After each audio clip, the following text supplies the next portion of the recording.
ദീപക് ധർമ്മടവും വിവരങ്ങൾ നൽകാനുണ്ട്. ദീപകിന് കൂടിച്ചേർക്കാൻ കഴിയുന്ന വിവരങ്ങൾ എന്തൊക്കെയാണ്? വേണു, ഇതിൽ ഏറ്റവും പ്രധാനപ്പെട്ട കാര്യം പ്രധാനമന്ത്രിയുടെ സന്ദർശനത്തിന് ശേഷമുള്ള മീറ്റിംഗ്. ആ മീറ്റിങ്ങിൽ വളരെ പോസിറ്റീവ് നിലപാടായിരുന്നു പ്രധാനമന്ത്രി എടുത്തത് എന്നുള്ളതാണ് നമുക്ക് യോഗത്തിൽ പങ്കെടുത്തവരുമായി സംസാരിക്കുന്ന സമയത്ത് മനസ്സിലായത്. ഞാൻ ചീഫ് സെക്രട്ടറി ഡോക്ടർ വേണുമായി സംസാരിച്ചു. അദ്ദേഹത്തിൻ്റെ ആദ്യ കമൻറ്റ് തന്നെ പോസിറ്റീവ് എന്നായിരുന്നു. കാരണം ഈ ദുരന്തത്തിൻ്റെ ആഘാതം കൃത്യമായി പ്രധാനമന്ത്രി നേരിട്ട് കണ്ടറിഞ്ഞു. കാരണം അദ്ദേഹം കൂടുതൽ ഷെഡ്യൂൾ ചെയ്തതിനേക്കാൾ 2 മണിക്കൂർ അധികമാണ് ഈ ദുരന്ത മേഖലയിൽ വയനാട്ടിൽ ചെലവഴിച്ചത്. ചൂരൽമലയിൽ ബേലിപ്പാലം പകുതിയോളം പോകാൻ തീരുമാനിച്ചത് അദ്ദേഹം മുണ്ടക്കൈ ഭാഗത്തേക്ക് നടന്നു നീങ്ങി. അതിൻ്റെ അടിസ്ഥാനത്തിൽ ഇപ്പോൾ അവലോകന യോഗത്തിൽ അദ്ദേഹം കേരളത്തെ ചേർത്ത് പിടിക്കും, വയനാടിനെ ചേർത്ത് പിടിക്കും, പുനരധിവാസത്തിന് ആവുന്നതെല്ലാം കേന്ദ്രം ചെയ്യും, സാമ്പത്തികമായ പ്രയാസം ഒരു തടസ്സമാകില്ല. അതായത് കേരളം സാമ്പത്തിക പ്രയാസത്തിലാണ് എന്നുള്ള കാര്യം നേരത്തെ തന്നെ കേന്ദ്രത്തെ അറിയിച്ചതാണ്, കേന്ദ്രത്തിന് കൃത്യമായി അറിയുന്നതാണ്. ഇതൊന്നും തടസ്സമാകില്ല എന്നും ചേർത്ത് പിടിക്കും എന്നുള്ളതാണ് പറഞ്ഞത്. ഏതായാലും അല്പം മുൻപാണ് ഹെലികോപ്റ്ററിൽ നിന്നും മുഖ്യമന്ത്രി ഒപ്പമുണ്ട്. ആ ഹെലികോപ്റ്റർ നേരെ അനൗപചാരികമായി മോദി നടത്തിയിരിക്കുന്ന പ്രതികരണങ്ങളാണ് പ്രധാനം. അതിലൂടെയാണ് എന്താണ് കേന്ദ്രത്തിന്റെ സമീപനം എന്നതിനെ സംബന്ധിച്ച സൂചന കിട്ടുക. ഇപ്പോൾ പോസിറ്റീവ് എന്ന് വേണു പറയുന്നു. മുഖ്യമന്ത്രിയോടും സമാനമായ പ്രതികരണം നടത്തിയിട്ടുണ്ടാകാം. ഗവർണറും മുഖ്യമന്ത്രിയും ഒക്കെയാണ് ഇനി മനസ്സുറക്കേണ്ടത്. മുഖ്യമന്ത്രി എത്രത്തോളം മനസ്സുറക്കുമെന്നറിയില്ല. എങ്കിലും ലഭിക്കുന്ന സൂചനകൾ അനുകൂലം തന്നെയാണോ? കൂടാതെ സാധാരണഗതിയിൽ നിന്നപ്പുറം കേന്ദ്രത്തിൻ്റെ ഒരു പിന്തുണ ഉണ്ടാകും എന്ന് കരുതാമോ? ഈ കേരളം പുനർനിർമ്മാണം എന്ന് പറയുന്ന ഒരു നിർദ്ദേശം, ഒരാശയം മുന്നോട്ട് വെച്ചിരിക്കുന്നത് കൊണ്ട് അതുകൊണ്ട് ഈ പുനർനിർമ്മാണത്തിൻ്റെ എന്തൊക്കെയാണ് കേരളത്തിൻ്റെ കാഴ്ചപ്പാട് എന്നത് മോദി പ്രത്യേകം ആരായുകയുണ്ടായോ? അങ്ങനെയെങ്കിൽ സാധാരണഗതിയിലുള്ള സഹായം എന്നതിനപ്പുറം ഒരു വലിയ ആശയം അത് നടപ്പാക്കുക, അതിനുള്ള കേന്ദ്ര സഹായം എന്ന രൂപത്തിൽ ഈ പരിഗണനകൾ വിപുലീകരിക്കാനുള്ള സാധ്യത കാണുന്നുണ്ടോ? അങ്ങനെ തന്നെയാണ് പ്രതീക്ഷിക്കുന്നത്. കാരണം പ്രധാനമന്ത്രി കേവലമായ ഒരു റീഹാബിലിറ്റേഷൻ എന്നതിനേക്കാൾ അപ്പുറത്തേക്ക് ഒരു റീകൺസ്ട്രക്ഷൻ, ഒരു പുനർനിർമ്മാണം തന്നെയാണ് യഥാർത്ഥത്തിൽ കേരള സർക്കാരിൻ്റെ ആശയം. ഈ ആശയം കൃത്യമായി തന്നെ പ്രധാനമന്ത്രിയുമായി മുഖ്യമന്ത്രി തന്നെ പങ്കുവെച്ചു എന്നുള്ളതാണ് നമുക്ക് മനസ്സിലാവുന്നത്. കാരണം ഈ ദുരന്തമുഖത്ത് ഇനിയും ദുരന്തമുണ്ടാവാൻ, ഇനിയും ഉരുൾപൊട്ടാൻ സാധ്യതയുണ്ടെന്ന മുന്നറിയിപ്പ് പോലും കേന്ദ്ര വിദഗ്ധ സംഘം നൽകിയ പശ്ചാത്തലത്തിൽ ഇനി അത്തരത്തിൽ അവിടെ തന്നെ പുനരധിവസിപ്പിക്കുന്നത് അപകടകരമായിരിക്കും. ഒരുപക്ഷെ അത് ഒരു വലിയ രീതിയിൽ മുന്നറിയിപ്പിനെ അവഗണിച്ചുള്ള പ്രവർത്തനമായിരിക്കും. അതുകൊണ്ട് തന്നെ മറ്റൊരു സ്ഥലത്തേക്ക് ഇവരെല്ലാം തന്നെ മറ്റൊരു പട്ടണം റീക്രിയേറ്റ് ചെയ്തുകൊണ്ട് ഈ പറയുന്ന മുണ്ടക്കൈയും ചൂരൽമലയിലെയും ജീവിത ആവാസ വ്യവസ്ഥയെ മറ്റൊരു സ്ഥലത്തേക്ക് പറിച്ചു നടുക മാത്രമാണ് ഈ ഘട്ടത്തിൽ അഭികാമ്യമായത്. ഈ കാര്യം കൃത്യമായി തന്നെ കേന്ദ്രത്തെ അറിയിച്ചിട്ടുണ്ട്, ചീഫ് സെക്രട്ടറി നേരത്തെ അറിയിച്ചിട്ടുണ്ട്. ഇന്ന് മുഖ്യമന്ത്രിയും കൃത്യമായി പ്രധാനമന്ത്രിയോട് ഈ കാര്യങ്ങളെല്ലാം പറഞ്ഞു എന്നുള്ളതും മാത്രവുമല്ല, ഈ സർക്കാർ വൃത്തങ്ങളിൽ നിന്നും മനസ്സിലാക്കുന്നത് പ്രധാനമന്ത്രി വളരെ പോസിറ്റീവായിരുന്നു. മാത്രവുമല്ല 2 മണിക്കൂർ അധികം പ്രധാനമന്ത്രി ഷെഡ്യൂളിനെ മറികടന്ന് ഒരു സ്ഥലത്ത് ചെലവഴിക്കണമെങ്കിൽ അത് അദ്ദേഹത്തിൻ്റെ മനസ്സിൽ തട്ടി എന്നുള്ളത് കൊണ്ട് തന്നെയാണ് നേരത്തെ നിശ്ചയിച്ചതിലും കൂടുതൽ ദുരന്ത മേഖലയിലേക്ക് അദ്ദേഹം പോയി. ക്യാമ്പിൽ കൂടുതൽ സമയം, ആശുപത്രിയിൽ നിശ്ചയിച്ചതിനേക്കാൾ 2 പേരെ അധികം കാണുന്നു, സംസാരിക്കുന്നു. സ്വാഭാവികമായും ഇതെല്ലാം മനസ്സിൽ തട്ടിയാണ് ചെയ്തതെന്ന് കേരളം വിശ്വസിക്കുന്നു. അതുകൊണ്ട് തന്നെ വലിയ സഹായം കേന്ദ്രത്തിൽ നിന്നും ഉണ്ടാകുമെന്ന പ്രതീക്ഷയിൽ തന്നെയാണ് നമ്മൾ. പ്രത്യേകിച്ച് കൃത്യമായി അദ്ദേഹത്തിൻ്റെ സംഭാഷണത്തിൽ, യോഗത്തിൽ അദ്ദേഹം സംസാരിച്ച കുറച്ചു സമയത്തിൽ അദ്ദേഹം വയനാടിനെ ചേർത്ത് പിടിക്കും എന്ന് പറയുകയും ചെയ്തിട്ടുണ്ട്. മാത്രമല്ല BJPയും ഈ കാര്യത്തിൽ രാഷ്ട്രീയമായി ഒരു നിലപാടെടുത്തത്. ശരി, ദീപകിലേക്ക് വരാം. ഇപ്പോൾ സുർജിത്ത് അയ്യപ്പത്തും ചേരുന്നുണ്ട് വിവരങ്ങൾ നൽകാനായി. സുർജിത്ത്, ഈ OR കേളുവും രാജനുമൊക്കെ ഓൺ റെക്കോർഡ് വളരെ ഔദ്യോഗികമായ പ്രതികരണങ്ങളാണ് നടത്തുക. അനൗപചാരികമായി എന്തെങ്കിലും തരത്തിലുള്ള വിവരങ്ങൾ ഈ മന്ത്രിസഭാ ഉപസമിതി അംഗങ്ങൾ സുർജിത്തുമായി പങ്കുവെക്കുന്നുണ്ടോ?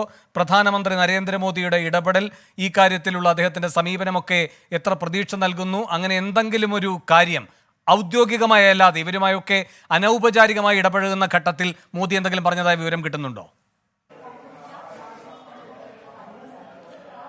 വളരെ സ്വാഗതാർഹമായ ഒരു നിലപാടാണ് പ്രസംഗത്തിലുടനീളം അല്ലെങ്കിൽ ഈ യോഗത്തിലുടനീളം പ്രധാനമന്ത്രി സ്വീകരിച്ചതെന്ന് തന്നെയാണ് മന്ത്രിമാർ പങ്കുവയ്ക്കുന്ന വിവരം. അതായത് ഈ സംസ്ഥാനത്തെ ചേർത്ത് പിടിക്കുന്ന ഒരു ഇടപെടൽ പ്രധാനമന്ത്രിയിൽ നിന്നും സംസ്ഥാനം പ്രതീക്ഷിക്കുന്നുണ്ട് എന്ന് തന്നെയാണ് അവർ സംസാരിച്ചപ്പോൾ പറയുന്നത്. വിശദമായ ഒരു മെമ്മോറാണ്ടം തയ്യാറാക്കി ഇതിന്റെ കൃത്യമായ രീതിയിലുള്ള പഠനം നടത്തി മെമ്മോറാണ്ടം വേഗത്തിൽ സമർപ്പിക്കാനുള്ള നിർദ്ദേശം ഇവിടെ നൽകിക്കഴിഞ്ഞു. ഇനി അതുമായി ബന്ധപ്പെട്ട കാര്യങ്ങൾ ക്രോഡീകരിക്കുക എന്നുള്ളതാണ് സംസ്ഥാനത്തിന് മുമ്പിലുള്ള പ്രധാനപ്പെട്ട ആ ഒരു ദൗത്യം വേഗത്തിൽ തന്നെ പൂർത്തിയാക്കി അത്തരത്തിൽ ഒരു നടപടിയിലേക്ക് കടക്കും എന്ന് തന്നെയാണ് നമുക്ക് അറിയാൻ കഴിയുന്നത്. അല്പസമയം മുമ്പ് ഉപസമിതി യോഗം ചേരുകയാണ്. ഉപസമിതി യോഗം തുടങ്ങിയിട്ടുണ്ട്. ഇന്ന് വൈകിട്ട് 6 മണിക്ക് ഈ മന്ത്രിമാരുടെ വാർത്താ സമ്മേളനം നടക്കുന്നുണ്ട്. അതിൽ വിശദമായ രീതിയിൽ തന്നെ എന്ത് തരത്തിലുള്ള ഇടപെടലാണ് ഉണ്ടാവുക എന്നുൾപ്പെടെയുള്ള കാര്യങ്ങളിൽ വ്യക്തത വരും. മന്ത്രി കെ രാജനും ഒപ്പം തന്നെ OR കേളുവും നമ്മോട് വിശദമായി പ്രതികരിച്ചു. ഈ നിർദ്ദേശങ്ങൾ എന്ന് പറയുന്നത് അതിൽ മെമ്മോറാണ്ടത്തിന്റെ ഒരു നിർദ്ദേശം മാത്രമാണ് ഉയർന്നിട്ടുള്ളത്. കേരളത്തിന്റെ നിലവിലെ സാമ്പത്തിക സ്ഥിതി അനുസരിച്ച് അത് പരിഹരിക്കുന്ന വിധത്തിൽ, സാമ്പത്തിക ക്ലേശം പരിഹരിക്കുന്ന വിധത്തിലേക്കുള്ള ഒരു സമഗ്രമായ പാക്കേജ്, അത് വയനാടിനെ മുൻനിർത്തിക്കൊണ്ട് ഇനിയും ഇത്തരത്തിലുള്ള ദുരന്ത സാധ്യതാ മേഖലകൾ അടക്കമുണ്ട്. സ്വാഭാവികമായും അവരെ എല്ലാം ചേർത്ത് പിടിക്കുന്ന വിധത്തിലുള്ള ഒരു പാക്കേജ്, പുനരധിവാസം അടക്കമുള്ള കാര്യങ്ങളിൽ അതുമായി ബന്ധപ്പെട്ട പാക്കേജ് മാത്രമല്ല ധാരാളം ഈ കടങ്ങളെല്ലാം തന്നെ എഴുതിത്തള്ളുന്ന വിധത്തിലുള്ള ഈ 3 ലെവൽ പാക്കേജ് ഉൾപ്പെടെയുള്ള കാര്യങ്ങൾ, അത്തരത്തിലുള്ള തീരുമാനത്തിലേക്ക് എത്തണമെന്നുള്ള നിർദ്ദേശമാണ് ഈ മന്ത്രിമാർ ഉൾപ്പെടെയുള്ളവർ ഉന്നയിച്ചത്. സ്വാഭാവികമായും അതിന് ഒരു അംഗീകാരം എന്ന നിലയിൽ വളരെ പോസിറ്റീവായ പ്രതികരണമാണ്. ഇതിൽ സാമ്പത്തിക കാര്യങ്ങളിൽ സംസ്ഥാനം ഒറ്റയ്ക്കല്ല എന്നുള്ള തരത്തിലുള്ള പ്രഖ്യാപനം നടത്തുക വഴി വയനാടിനെ പ്രധാനമന്ത്രി നരേന്ദ്രമോദി ചേർത്ത് പിടിക്കുകയാണ്. അത്തരത്തിലൊരു ദൗത്യം ഉണ്ടാകുമെന്ന് തന്നെയാണ് കരുതുന്നത്. ആ ഒരു ദൗത്യം, ആ ഒരു ഇടപെടൽ പ്രധാനമന്ത്രി ഡൽഹിയിൽ പോയ ശേഷം സംസ്ഥാന സർക്കാർ സമർപ്പിക്കുന്ന മെമ്മോറാണ്ടത്തിലൂടെ അത് സാധ്യമാകും എന്ന് തന്നെയാണ് കരുതുന്നത്. ഇപ്പോൾ നിലവിൽ ഉപസമിതിയുടെ അവലോകന യോഗം ചേർന്നുകൊണ്ടിരിക്കുകയാണ്. അത് ഈ പ്രധാനമന്ത്രി ഇന്നെത്തിയ ഈ സംഭവവികാസങ്ങളുമായി ബന്ധപ്പെട്ട് ഇന്ന് അദ്ദേഹം എത്തിയ, നേരിട്ട് കണ്ട അനുഭവങ്ങളുടെ പശ്ചാത്തലത്തിൽ കൂടി ഈ യോഗത്തിന് വലിയ പ്രസക്തിയുണ്ട്. പ്രത്യേകിച്ച് വേഗത്തിൽ തന്നെ ഈ നഷ്ടങ്ങളുടെ കണക്കെടുത്തുകൊണ്ട് മെമ്മോറാണ്ടം അടക്കം തയ്യാറാക്കണം. അതിലൊരു സമഗ്ര പഠനം വേണം. ആ സമഗ്ര പഠനവുമായി ബന്ധപ്പെട്ട് കാര്യങ്ങളായിരിക്കും ഇന്ന് പ്രധാനമായും ചർച്ച ചെയ്യപ്പെടുക. മാത്രമല്ല പ്രധാനമന്ത്രിയുമായി പങ്കുവച്ച കാര്യങ്ങളിൽ വിശദമായ ഒരു പ്രതികരണം ഇന്ന് വൈകിട്ട് 6 മണിക്ക് നടക്കുന്ന വാർത്താ സമ്മേളനത്തിൽ ഈ ഉപസമിതി അംഗങ്ങൾ, മന്ത്രിസഭയിലെ ഉപസമിതി അംഗങ്ങൾ വ്യക്തമാക്കുമെന്ന് തന്നെയാണ് നമ്മൾ കരുതുന്നത്. വേണു. സുർജിത്ത് അയ്യപ്പത്താണ് വിവരങ്ങൾ നൽകിക്കൊണ്ടിരിക്കുന്നത്. സുർജിത്ത്, ഇപ്പോൾ ഈ ദൃശ്യങ്ങളിലൊക്കെ കണ്ടതുപോലെ മോദി ഇങ്ങനെ ക്യാമ്പുകളിൽ ചെല്ലുന്നു. അപ്പോൾ അവിടെ ഈ ദുരന്തത്തെ അതിജീവിച്ച ആളുകളൊക്കെ അവരുടെ അനുഭവങ്ങൾ പറയുകയാണ്, നിലവിലെ അവരുടെ ജീവിത സാഹചര്യം പറയുകയാണ്. ചില മനുഷ്യർ പറഞ്ഞത് കയ്യിൽ 1 രൂപ പോലും എടുക്കാനില്ല.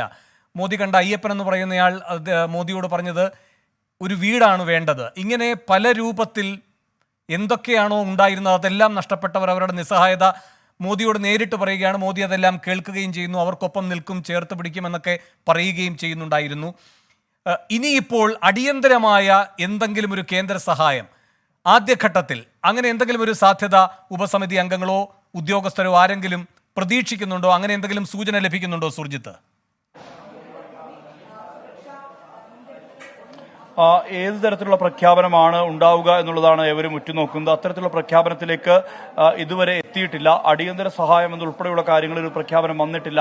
അത്തരത്തിൽ അത് വൈകാതെ ഉണ്ടാകും എന്ന് തന്നെയാണ് നമുക്ക് അറിയാൻ കഴിയുന്നത്.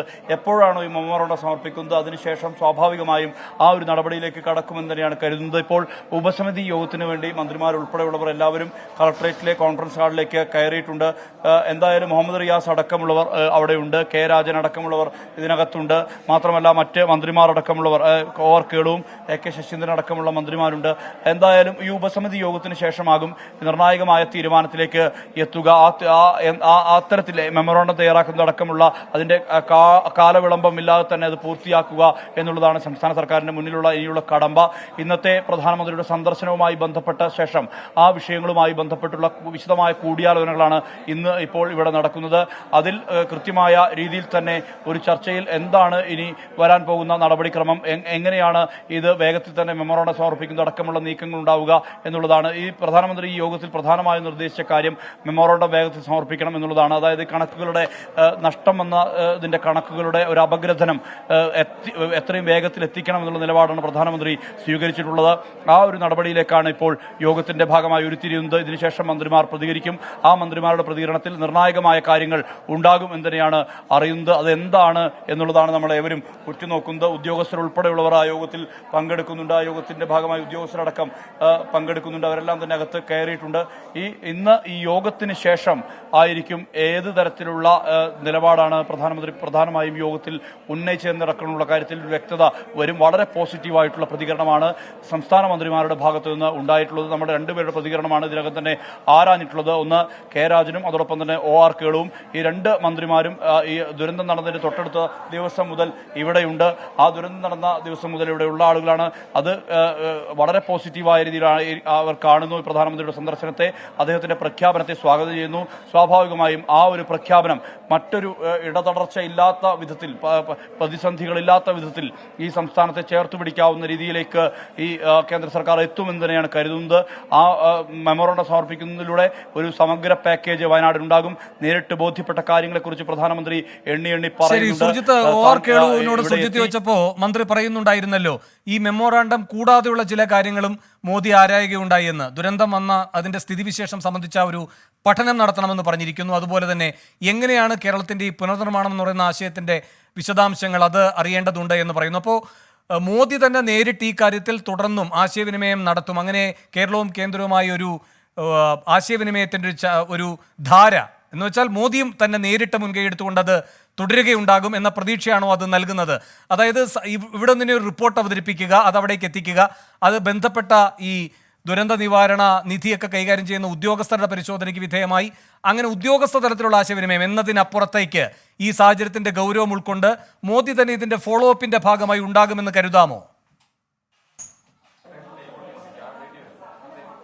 തീർച്ചയായും അങ്ങനെ തന്നെ പ്രതീക്ഷിക്കണം. കാരണം അത്യപൂർവമാണ് പ്രധാനമന്ത്രി ഇത്തരം ഈ കേരളത്തിലെ ഇത്തരം ദുരന്ത ബാധിത പ്രദേശങ്ങളിലേക്ക് എത്തുന്നത്. ദുരന്തത്തിന്റെ വ്യാപ്തി എത്രമാത്രം എന്ന് വ്യക്തമാകുന്ന വിധത്തിലുള്ള അതിന്റെ ബോധ്യത്തിന്റെ അടിസ്ഥാനത്തിൽ തന്നെയാണ് അദ്ദേഹം എത്തിയത്. അദ്ദേഹം ഈ അവലോകന യോഗത്തിന് ശേഷം നടത്തിയ സംസാരത്തിൽ കൃത്യമായ രീതിയിൽ തന്നെ അദ്ദേഹം പറയുന്നുണ്ട്, ഇവിടുത്തെ സ്ഥിതിഗതികൾ നിരീക്ഷിച്ചു വരികയായിരുന്നു, മുഖ്യമന്ത്രിയുമായി ആശയവിനിമയം നടത്തിയിരുന്നു, ഇവിടുത്തെ കാര്യങ്ങൾ അറിയാൻ ശ്രമിച്ചിരുന്നതുൾപ്പെടെയുള്ള കാര്യങ്ങൾ അദ്ദേഹം വ്യക്തമാക്കുന്നുണ്ട്. ഇന്ന് എത്തി നേരിട്ട് കണ്ടു, ദുരന്തബാധിത പ്രദേശങ്ങൾ സന്ദർശിച്ചു, അതിനുശേഷം ദുരന്തബാധിതരെ കണ്ടു, ഇവിടെ രക്ഷപ്പെട്ട ആളുകളെ, അതായത് അതിജീവിച്ച മനുഷ്യരെ ആശുപത്രിയിൽ പോയി കണ്ടു എന്നുൾപ്പെടെയുള്ള കാര്യങ്ങൾ അദ്ദേഹം അക്കമിട്ട് നിരത്തുന്നുണ്ട്. അതിനുശേഷം എപ്പോഴും ഈ അദ്ദേഹം പറഞ്ഞ കാര്യം ഈ ദുരന്തബാധിതരോടൊപ്പം നിൽക്കുക എന്നുള്ളതാണ് ഇപ്പോൾ പ്രധാനമെന്ന് അദ്ദേഹം വ്യക്തമാക്കുകയുണ്ടായി. അതിനുശേഷം ഈ രാജ്യം എപ്പോഴും ദുരന്തബാധിതർക്കൊപ്പമാണ്, പുനരധിവാസം ഈ നാടിന്റെ ഉത്തരവാദിത്തമാണ് എന്നുള്ള കാര്യവും അദ്ദേഹം പറയുന്നുണ്ട്. കേന്ദ്രത്തിന് ചെയ്യാൻ കഴിയുന്ന എല്ലാ സഹായവും ചെയ്യുമെന്ന് ഉറപ്പു നൽകുന്നുണ്ട്. ഈ ദുരന്തത്തിൽപ്പെട്ടവരുടെ ഭാവി സംരക്ഷിക്കുക എന്നുള്ളത് ഏവരുടെയും ഉത്തരവാദിത്തമാണ്. സർക്കാരുകൾ കൂട്ടുത്തരവാദിത്തത്തോടെ ഒരുമിച്ച് മുന്നോട്ട് പോകണം. അങ്ങനെ നിൽക്കേണ്ട ഘട്ടമാണിത്. കുട്ടികളുടെ സംരക്ഷണത്തിനായി പ്രത്യേക പദ്ധതികൾ വേണം എന്തുൾപ്പെടെയുള്ള കാര്യങ്ങൾ അദ്ദേഹം വ്യക്തമാക്കുന്നുണ്ട്. ഈ പ്രസംഗത്തിൽ ഏതാണ്ട് അരമണിക്കൂറിലധികമാണ് യോഗം നടന്നത്. ആ യോഗത്തിൽ സമഗ്രമായ രീതിയിൽ തന്നെ ഈ വിഷയങ്ങളെല്ലാം തന്നെ ചീഫ് സെക്രട്ടറിയും മുഖ്യമന്ത്രിയും പ്രധാനമന്ത്രിയെ ധരിപ്പിച്ചു. അദ്ദേഹം ചില കാര്യങ്ങൾ ആരാഞ്ഞു. മെമ്മോറാണ്ടം അടക്കമുള്ള കാര്യങ്ങളിൽ ഒരു തീരുമാനം ഉണ്ടാകണം, ആ തീരുമാനം എടുക്കുമെന്നുള്ള ഒരു പ്രതീക്ഷ പകരുന്ന തരത്തിലുള്ള ഒരു പ്രഖ്യാപനം നടത്തി. വയനാടിനൊപ്പമാണ് താനെന്നും തന്റെ സർക്കാരുമെന്നുമുള്ള നിലപാട് കേന്ദ്ര സർക്കാരുമെന്നുള്ള നിലപാട് പ്രധാനമന്ത്രി പങ്കുവച്ചു. സ്വാഭാവികമായും അതൊരു കരുതലാണ്, ചേർത്ത് പിടിക്കലാണ്. മറ്റ് അസ്വാരസ്യങ്ങളും പ്രശ്നങ്ങളും ഇല്ലാത്ത വിധത്തിൽ, അതിലൊരു രാഷ്ട്രീയ മാനമില്ലാത്ത വിധത്തിൽ ഈ ദുരന്ത ഭൂമികയിൽ ഈ നാടിനെ ചേർത്ത് പിടിക്കാൻ പ്രധാനമന്ത്രി തയ്യാറാകും എന്നുള്ളത് തന്നെയാണ് സംസ്ഥാനം കരുതുന്നത്. രാഷ്ട്രീയ വൈജാത്യങ്ങളില്ലാത്ത വിധത്തിലേക്ക് ഈ സന്ദർശനത്തെ വളരെ പോസിറ്റീവായി തന്നെ സംസ്ഥാന മന്ത്രിമാരും ഉദ്യോഗസ്ഥരും എല്ലാം തന്നെ അത് കാണുന്നു. ആ ഒരു നിലയിൽ ഇതൊരു പോസിറ്റീവായ സന്ദർശനമെന്ന് മന്ത്രിമാരും അവകാശപ്പെടുന്നു. എന്തായാലും ഈ അവലോകന യോഗത്തിന് ശേഷം മന്ത്രിമാരുടെ വാർത്താ സമ്മേളനമുണ്ട്. അതിൽ വ്യക്തമായ രീതിയിൽ തന്നെ അവർ ഈ വിഷയം അവതരിപ്പിക്കും. എന്താണ് ഇതിന്റെ പ്രധാനമന്ത്രി വന്നതിന്റെ അതിന്റെ ഒരു ആഫ്റ്റർ എഫക്ട് എന്താണ് എന്നുള്ളത് കൃത്യമായ രീതിയിൽ തന്നെ മന്ത്രിമാർ ബോധ്യപ്പെടുത്തുമെന്ന് തന്നെയാണ് കരുതുന്നത്. വേണു.